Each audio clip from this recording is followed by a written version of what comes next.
A digital ID can be anything used to identify you digitally. A PIN, a code, a password, your fingerprint, your face, or your eye scan.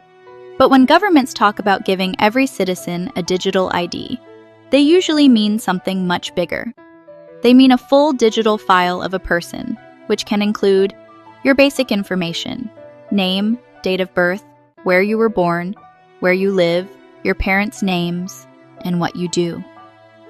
Your biometrics, facial scan, fingerprints, and iris scan.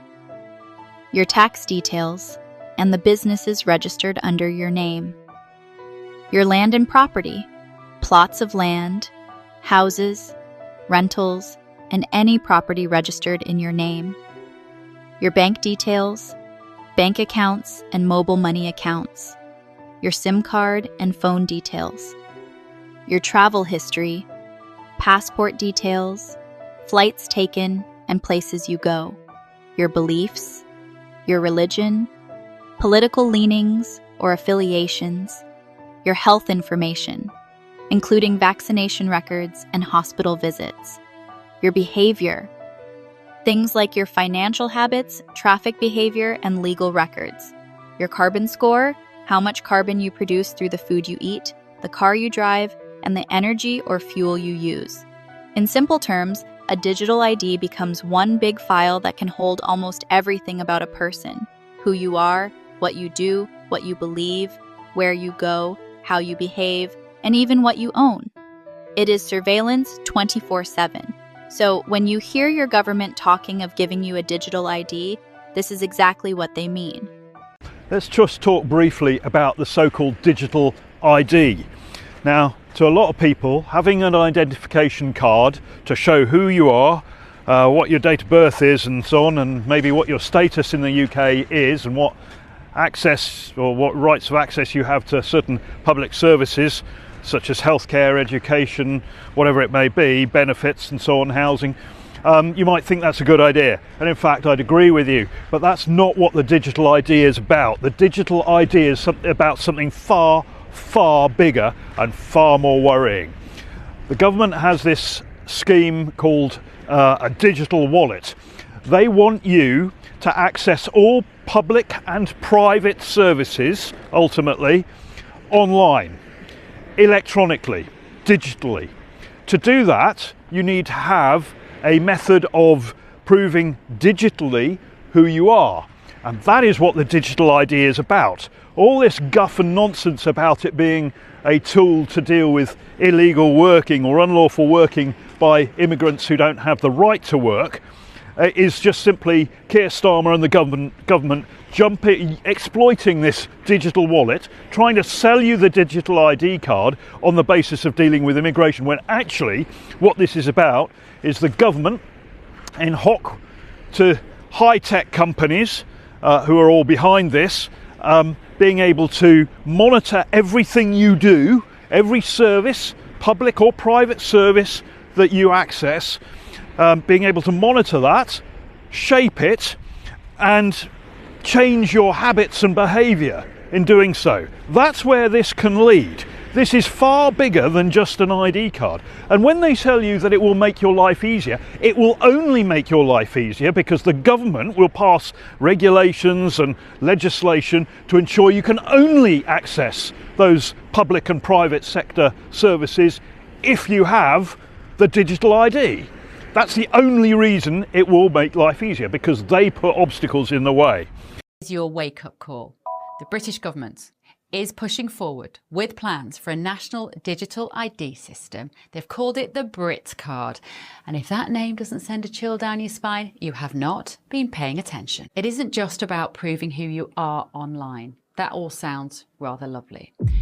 This is about building a centralised, state-controlled digital identity system that could be used, will be used, to link your finances, your medical history, your travel movements, your social media activity, even your social activity in real life, and more. It's quite frankly a digital dog tag, and once it's clipped around your neck, you will not be able to take it off. So let's start with the basics. What is this BritCard?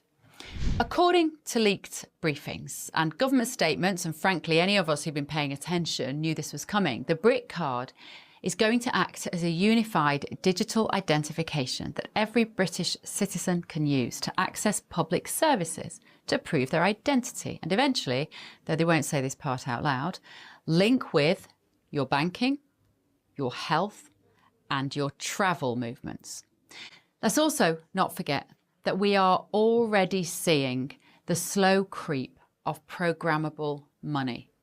The Bank of England is working on a digital pound and has been for a few years. And there are active conversations now about linking spending capabilities to your digital identity.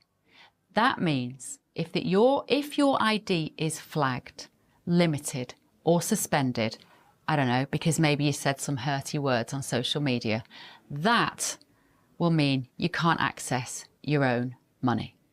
Just let that sink in.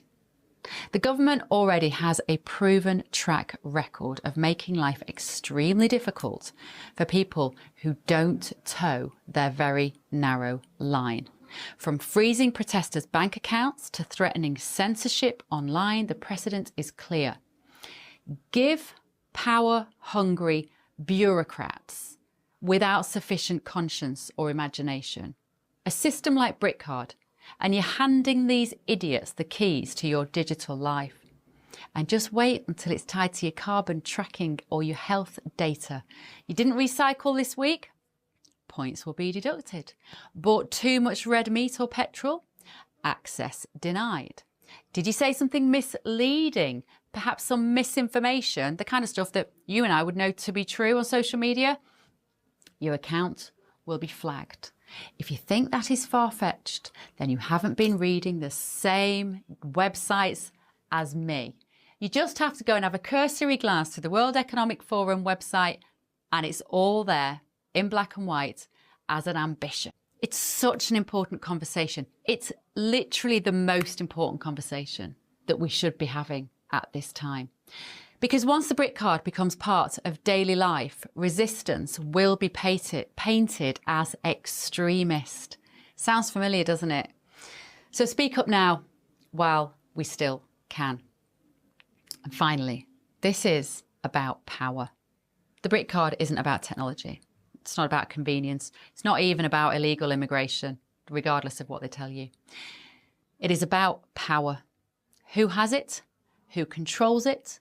And who loses it? If we let our MPs, cheered on by tech companies, push this through without a fight, it won't be long before asking the wrong question, spending money on the wrong things, or holding the wrong opinion will put you on the wrong side of the system. And there will be millions of people who will be happy to cheer this through. It's not even about left or right. It makes that old-fashioned political paradigm utterly irrelevant. It is about being free or being trapped. And if we don't draw the line here at BritCard, it may be the last line that we ever freely get to draw. I won't be living with you in a digital cage. I will do everything to remain outside of that system. Why is Vietnam the testing ground for the new banking order? Well, recently, Vietnam imposed a requirement for a digital ID, including a biometric scan of everyone in order to have a bank account. And what they did to enforce this is they closed 86 million bank accounts and seized all of the assets in those accounts. So the owners of those accounts have no ability to do banking or access their funds because they chose not to sacrifice their privacy and submit to this biometric surveillance tracking mechanism. Well, this is not something that is going to stay in Vietnam. This is a test because if we look at, for example, what's going on with the European Central Bank and Digital ID initiative in Europe, as well as the Real ID and the CBDC system FedNow being imposed in the United States, we can see that it is coming to us as well. So what are you going to do about it? You can create a digital ID today that is much more easily protected, so you can deal with a lot of the privacy and surveillance issues that worry people.